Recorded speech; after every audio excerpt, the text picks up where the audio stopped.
খাওয়া হারাম, এটা বিক্রয় করা প্রচার করা হারাম।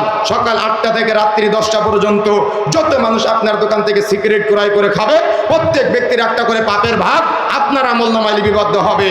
এখন দোকানদারের চাইতে বেশি পাপী হলো যারা হকার আছে, দোকানে দোকানে দিয়ে বেড়ায়। তার মানে যারা সেবন করে তারা তো একা পাপ করে, কিন্তু আপনি গোটা উত্তরখানে সাপ্লাই করেন।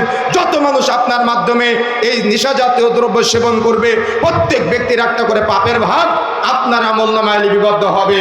দায়িত্বহীন ভাষায় বলে যেতে চাই, যারা মাদকের কারবারি করেন, মাদকের কারখানা আছে, যারা বিদেশ থেকে বাংলাদেশে মাদকের আমদানি করেন, যারা দোকানে দোকানে সাপ্লাই করেন বা যাদের কারখানা আছে এগুলা উৎপাদন করেন, এই 10 শ্রেণীর ব্যক্তির উপরে রাসূলুল্লাহ সাল্লাল্লাহু আলাইহি সাল্লামের ব্যবসাকে হারাম করে দিয়েছেন। সুতরাং মনে রাখার চেষ্টা করতে হবে, যদি আমি আপনি আমার আপনার উপার্জন হারাম করতে না চাই, তাহলে আমাকে আপনাকে